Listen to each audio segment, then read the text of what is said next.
Hey DIYers and crafters of Dollar Tree faves. This is Elizabeth here with Dandelion Soap or Dandy Soap. And today's craft project is going to be the Buffalo Check. That's right, Buffalo Check and Burlap Candy Cane Wreath. And this is what you're going to need for our new twist on the Candy Cane Wreath form. You're going to need scissors, a candy cane wreath form from Dollar Tree, the white with silver Deco Mesh, silver blue Deco Mesh from Dollar Tree. These are my favorite colors for Christmas, silver and blue. You will find the Buffalo Check, red and black, and the Believe in the silver and blue with the snowflakes. I love this. This is gorgeous. I'm just tickled about this ribbon. Dollar Tree. So, here's what we're going to add in our twist.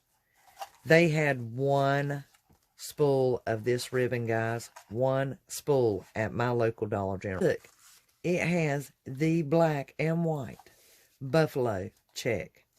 Absolutely adorable. And the cardinals, can you get over it? It's so cute. $2 per spool, 9 feet.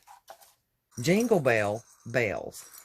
It is an 8-pack and it is in white. Cannot find these at Dollar Tree, and we will be embellishing our candy cane wreath with these. It'll all tie together, I promise. Now for that twist I was telling you about, look here. I knew you guys see it on the table. That's right, guys. Wired burlap ribbon. We're going to tie this into our monstrosity. You can find this at Dollar General. 2-inch by 9 feet. It's $2 a roll. You will need to go in the gift wrapping section. I don't know how many of you watch This Southern Girl Can. She is one of my favorites that I follow. And she does this method, which is called the Blossom Method, to make the wreath. It is one of my favorite methods to make wreaths. And it fills up a large area. And it makes this great big beautiful blossom, which I'm going to show you how to do. So let me... Okay guys, I wanted to let you know it took approximately 17 of the blossom bundles to do the candy cane wreath. I used a partial of the snowman wide ribbon. I used a whole spool of the Believe ribbon and a whole spool of the Buffalo Check with the snowflake ribbon, except for this small piece.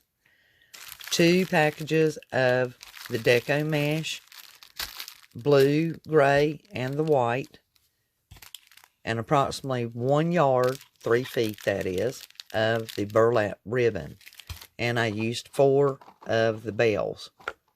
So, and as far as the pipe cleaners, I used some of the red, all but 3, and then I used the silver that I had gotten from Dollar Tree. Pre-measure your Deco Mesh for 30 inches. Mine is actually at 24, but it will work, and it's okay. But once you pre-measure it and cut it, you can measure the rest of them by the same strip. You'll have your Deco Mesh, and the rule of thumb is basically 1.5 times the width of your Deco Mesh. This is a 6-inch Deco Mesh, and this will give you approximately 9 inches. And so 1.5 inches, and you'll cut it. And I have some already pre-cut so that I can show you guys this example. Now, there are 2 things that you can do right now. You can go ahead and you can dovetail your ribbon. Dovetailing is basically making it look like the dovetail on the ends. Now, the way that you can do this, there's 2 ways. If you are a beginner, you might do well to do it this way, which is Amber's method. She does hers 1 at a time. You'll cut your V in the tail. So that is why they call it dovetail. And it makes a very clean cut, and you can be a little more precise. Those who have been doing this a while, even Amber, she still does hers 1 at a time. But if you want to speed things up, you're basically coming in at a 45-degree angle. The way to remember it is turn your wire side or your edge to the left. Place your scissors in an angle at 45 degrees to the right and go in towards the wire. So whichever way you do, you're going to fold it to the left, turn your edge to the left, and cut to the left, towards the left. Start at the right and cut to the left. If you are left-handed, you will do the reverse. You will turn your edge to the right and cut from left to right towards the wire. On your short tail ribbon, on your short width ribbon, you will of course measure the same way, 1.5 times the width of your deco mesh. It's just a good rule of thumb. And once again, you will dovetail the ends of your ribbon. With small ribbon, a lot of times you are better off to do the V, because it is small and it's real easy to catch it wrong if you have a dull pair of scissors like mine are getting, and it will ravel the ends, or it'll leave them looking kind of frayed and just really weak looking, and that just doesn't look good on a wreath. And you can always fix that if you didn't make your cut deep enough or go far enough. Additionally, you will of course need pipe cleaners, and plenty of them. And you'll cut them in half, and then you'll fold them in half. And you will need that whole V pipe cleaner to do the blossom. So you'll have your pre-cut deco mesh laid out. And another thing, if you'll cut these one at a time, you'll have less ravel issue, especially out of the Dollar Tree deco mesh. You can get a more clean cut and have less raveling. And see, you'll get all that little ravel going on. So if you'll cut them one at a time, instead of stacking them and doing a rotary cutter, you'll have less raveling. So this is how you do it.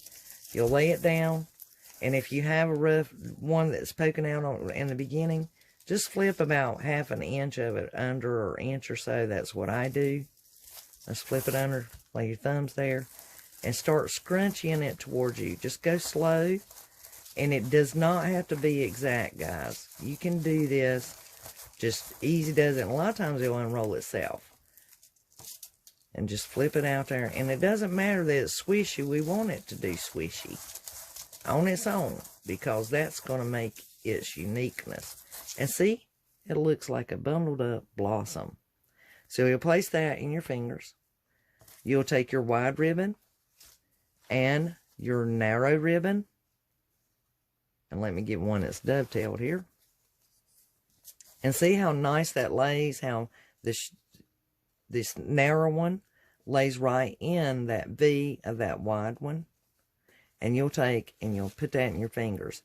If you're arthritis or some kind of ailment unable to hold your deco mesh and ribbon together, you can use a clip or even a clothespin to do this. So you'll put those together in your fingers. Take your pipe cleaner, put it in the center as best you can, and give it a little twist. You do not have to be too tight. If you do get tight, you can just undo it and fix it back. And give that a little twist, and there you go. And you can spread these out as you go if you like. But a lot of times, by the time you make these and start putting them on your frame, you'll have plenty of time to work out all those and make it look a little more precise. And this is the blossom method. I have one made already. So you will have it turned this way. And then you will turn the other one the opposite way and make it like a cross in the center. And you'll just take your little wire and you can bundle the two together, or you can use a single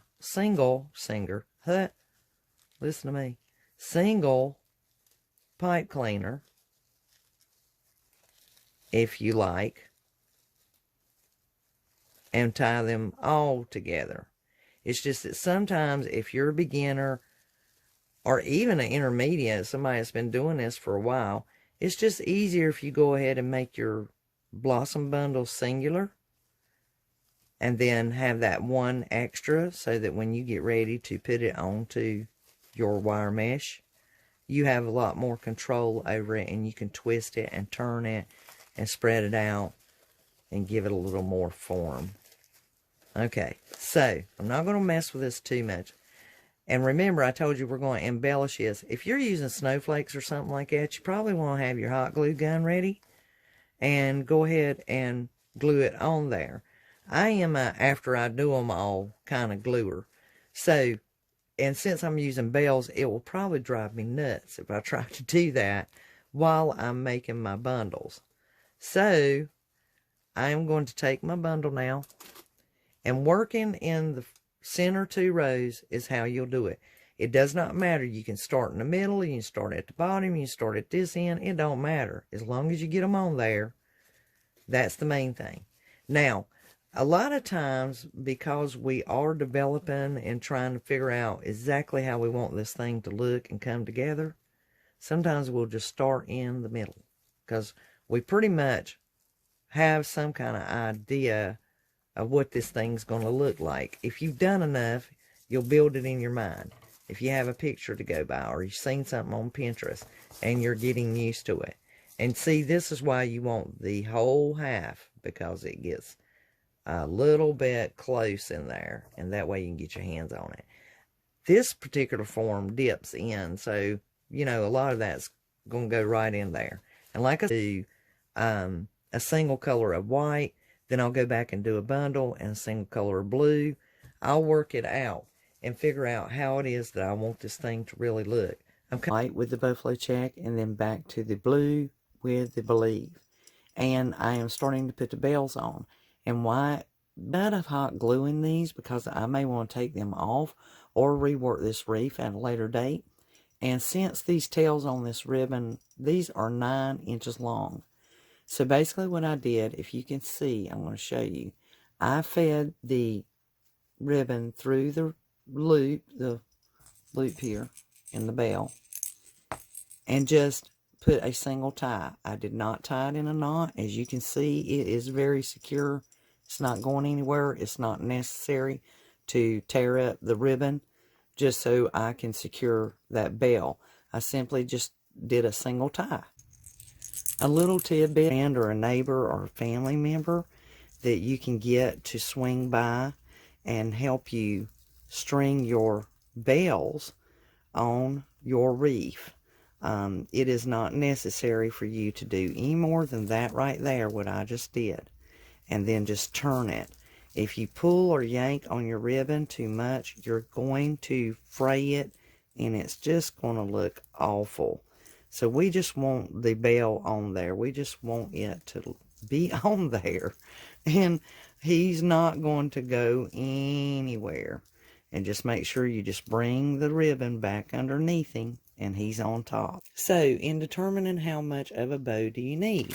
Well, whenever I determining your width, I see how wide my actual wreath is with the bundles on there.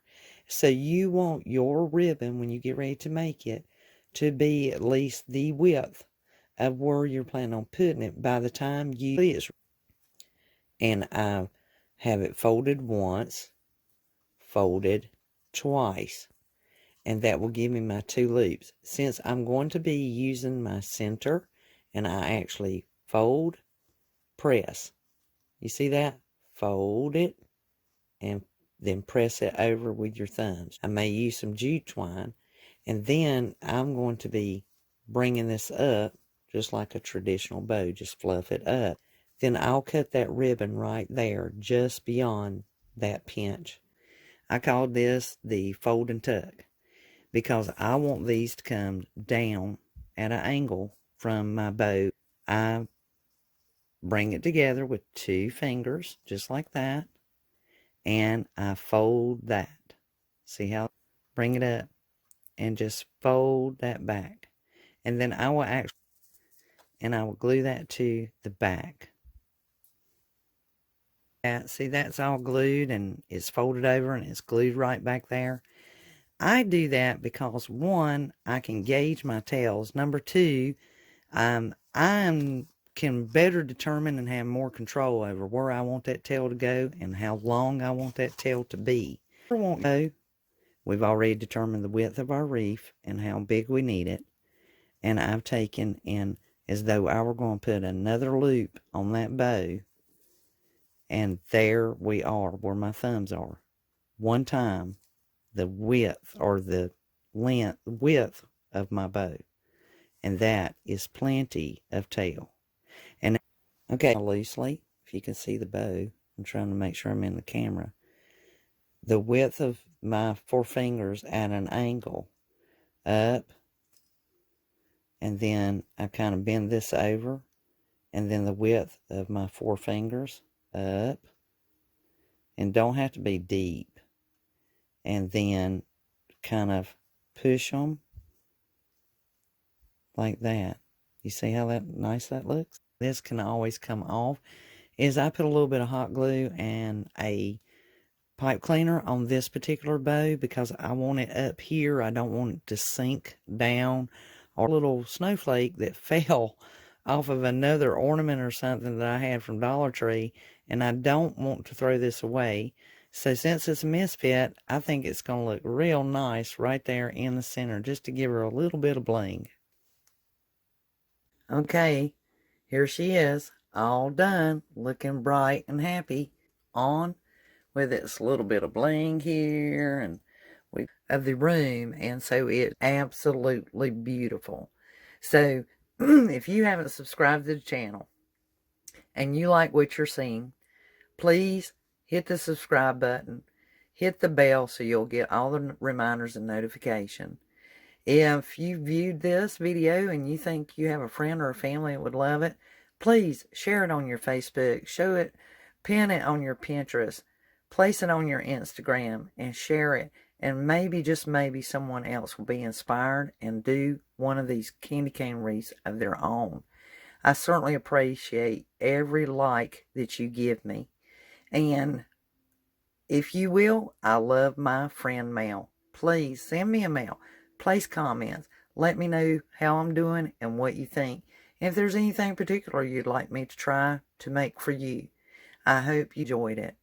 Until next time, this is Elizabeth with Dandelion Soap, signing off. Have a happy craft day.